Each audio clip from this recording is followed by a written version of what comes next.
الحمد لله نحمده ونستعينه ونستغفره ونؤمن به ونتوكل عليه ونعوذ بالله من شرور أنفسنا ومن سيئات أعمالنا من يهده الله فلا مضل له ومن يضلله فلا هادي له ونشهد أن لا إله إلا الله وحده لا شريك له ونشهد أن محمدا عبده ورسوله أما بعد فأعوذ بالله من الشيطان الرجيم بسم الله الرحمن الرحيم كذلك لنثبت به فؤادك ورتلناه ترتيلا صدق الله العلي العظيم اللهم صل على سيدنا ونبينا ومولانا محمد النبي الأمي وعلى آله وسلم اللهم صل على محمد النبي الأمي وعلى آله وسلم اللهم صل على محمد النبی الامی وعلی آلہ وسلم۔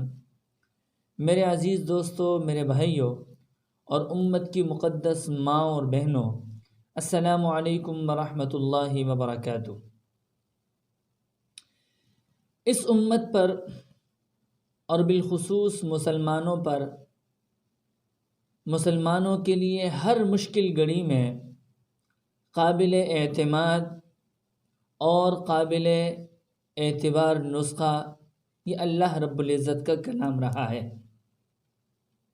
جب بھی کوئی مشکل وقت آیا ہے، کوئی مشکل گھڑی آئی ہے، تو دلوں کو سکون، دلوں کی تقویت اور دلوں کو چین پہنچانے کا جو سامان فراہم کیا ہے وہ ہے اللہ رب العزت کا کلام۔ اس اللہ رب العزت کے کلام کے اندر خاصیت ہے، اور وہ خاصیت یہ ہے کہ اس کلام کے اندر دلوں کی تقویت کا سامان موجود ہے۔ یہ کلام دلوں کو مضبوط بناتا ہے۔ یہ کلام اللہ رب العزت کا کلام دلوں کو حوصلہ مند بناتا ہے۔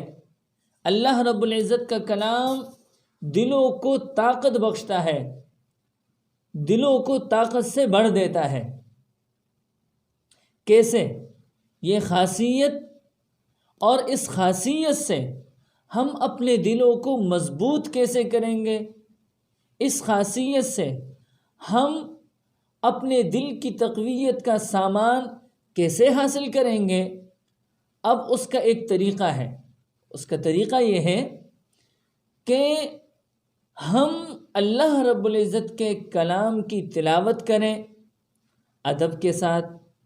ہم اللہ رب العزت کے کلام کی تلاوت کریں احترام کے ساتھ۔ ہم اللہ رب العزت کی عظمت کو بیان کریں ادب اور احترام کے ساتھ، اور اللہ رب العزت کے کلام کو پڑھیں بڑے خشوع اور خضوع کے ساتھ۔ تب جا کے یہ کلام ہمارے دلوں کو طاقت بخشے گا، اس کلام سے ہمارے دلوں کو تقویت ملے گی۔ میرے عزیز دوستو، امت کے مقدس ماں اور بہنوں، دوسرا طریقہ یہ ہے کہ اللہ رب العزت کے جو بزرگ ہستیاں ہیں، اللہ رب العزت کی جو بزرگ ہستیاں اس دنیا کے اندر آئی ہیں، جو برگزیدہ بندے اس دنیا میں آئے ہیں، اللہ رب العزت نے ان کا تذکرہ اپنے اس کلام کے اندر فرمایا ہے، اور دل والوں کا تذکرہ اللہ رب العزت نے اس کلام کے اندر فرمایا ہے۔ فرمایا ہے الذین قال لهم الناس ان الناس قد جمعوا لكم فاخشوهم فزادهم ایمانا، کہ جب دنیا والوں نے اہل دنیا نے اللہ کے بزرگ ہستیوں کو تکلیف دی ہے، اللہ کے برگزیدہ بندوں کو تکلیف دی ہے، تو انہوں نے چین اور سکون اس اللہ کے کلام سے حاصل کیا ہے۔ چین اور سکون واحد اس اللہ کے کلام سے حاصل کیا ہے۔ ہمیشہ جب بھی اللہ کے بندوں کو، اللہ کے برگزیدہ بندوں کو اہل دنیا نے مخلوق سے ڈرایا ہے۔ جیسے آج کل ایک وائرس ہے، کرونا وائرس، تو یہ اللہ رب العزت کی ایک مخلوق ہے۔ تو جب بھی دنیا والوں نے اہل دل والوں کو اللہ کی مخلوق سے ڈرایا ہے، تو انہوں نے اپنے دل کو اطمینان اور سکون کس چیز سے پہنچایا ہے؟ اللہ کے کلام سے۔ فرمایا الذین قال لهم الناس ان الناس قد جمعوا لكم فاخشوهم فزادهم ایمانا۔ اسی طرح اللہ کے ایک برگزیدہ بندے کا ایک واقعہ بیان کرتا ہوں جسے ہم اور آپ سیدنا ابراہیم علیہ السلام کے نام سے پہچانتے ہیں۔ میرے عزیز دوستو، امت کی مقدس ماں اور بہنوں، اہل دنیا نے آگ جلائی۔ آگ اللہ رب العزت کی مخلوق ہے، تو اہل دنیا نے آگ جلا دی، اور آگ اس انداز سے جلائی کہ اوپر اڑنے والے پرندے اس آگ کی تپش سے بسم ہونے لگے، مرنے لگے، اس آگ کی تپش سے گر گر کر ہلاک ہونے لگے۔ اس وقت حضرت ابراہیم علیہ السلام نے کیا فرمایا تھا؟ حسبنا اللہ ونعم الوکیل، کہ میرا اللہ میرے لیے کافی ہے اور وہ بہترین کارساز ہے۔ دنیا کا کوئی بھی مادی نقشہ میرے عزیز دوستو کارساز نہیں ہے، مشکل کشا نہیں ہے، حاجت روا نہیں ہے۔ کارساز جس سے میرے مسئلے حل ہونے ہیں، کارساز جس سے مجھے نجات ملنی ہے، کارساز جس سے مجھے اطمینان ملے گا، کارساز جس سے مجھے امن ملے گا، وہ کارساز جس سے میری بند گلیاں کھلیں گی، وہ کارساز جس سے میرے بند راستے کھلیں گے، وہ ایک اللہ رب العزت کی ذات ہے۔ نعم الوکیل، وہ بہترین کارساز ہے۔ تو اس قرآن مجید کے اندر دلوں کی تقویت کا سامان موجود ہے، اس میں دل والوں کا ذکر موجود ہے۔ حضرت ابراہیم علیہ السلام، دیکھیں، جان سب سے بڑی، ہم کہتے ہیں کہ جان سب سے بڑی ایک نعمت ہے، صحت بھی ایک نعمت ہے، مال بھی ایک نعمت ہے، لیکن جان کو جو خطرہ ہوتا ہے وہ بڑا خطرہ ہوتا ہے۔ جان کا خطرہ سب سے بڑا خطرہ ہے۔ مال کا خطرہ کوئی خطرہ نہیں، صحت کا خطرہ کوئی خطرہ نہیں، لیکن جان کا خطرہ سب سے بڑا خطرہ ہے۔ حضرت ابراہیم علیہ السلام کے لیے آگ لگائی گئی، جان کا خطرہ تھا، لیکن اس کے باوجود حسبنا اللہ ونعم الوکیل، وہ بڑے اطمینان کے ساتھ تھے، بے خوف تھے، کسی قسم کا کوئی خوف نہیں، کسی قسم کی کوئی دہشت نہیں، کسی قسم کی کوئی بے چینی نہیں۔ میرے عزیز دوستو،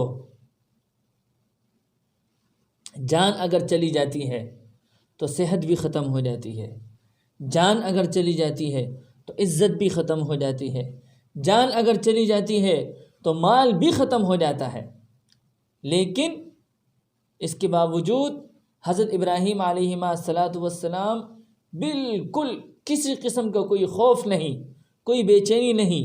کیوں؟ حسبنا اللہ ونعم الوکیل۔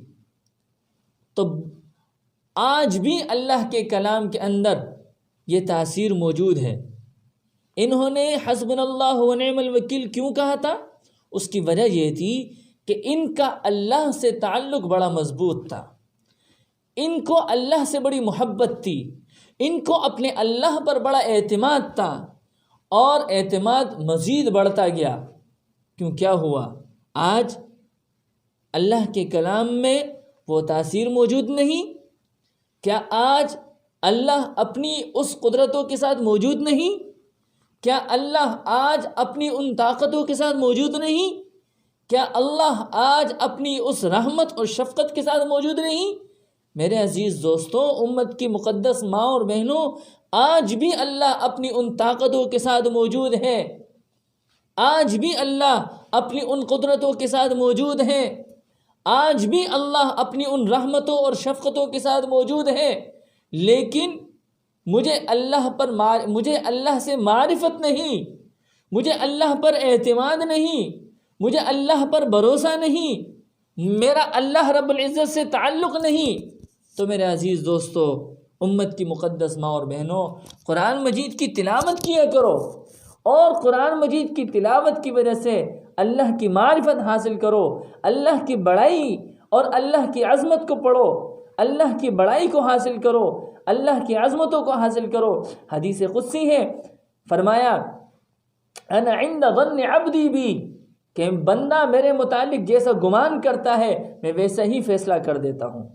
آج ہماری آنکھ صبح جب کھلتی ہے تو گناہ کرتے ہوئے کھلتی ہے، اور پورا دن ہمارا یہ جسم، ہمارے یہ ہاتھ، ہماری یہ آنکھیں، ہمارے یہ ناک، ہمارے یہ کان، ہماری یہ زبان گناہ کرتے ہوئے، ہمارے یہ دونوں ہاتھ، ہمارے پاؤں، ہمارا پورا جسم گناہ کرتے ہوئے چلا جاتا ہے اور ہمیں احساس تک نہیں ہوتا۔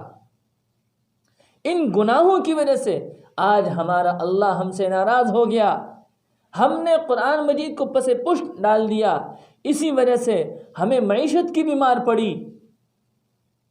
سب سے بڑی مار ہمیں جو پڑی ہے وہ معیشت کی پڑ گئی۔ میرے عزیز دوستو، قرآن مجید کی تلاوت بڑے ادب اور احترام کے ساتھ شروع کیجیے۔ موبائل چھوڑ دیں، فیس بک استعمال کرنا چھوڑ دیں، ٹک ٹاک پہ ویڈیوز بنانا چھوڑ دیں، واٹس ایپ پہ ویڈیو شیئرز کرنا چھوڑ دیں، واٹس ایپ کو فضول استعمال کرنا چھوڑ دیں۔ میرے عزیز دوستو، قرآن مجید سے اپنا تعلق بنا لیں۔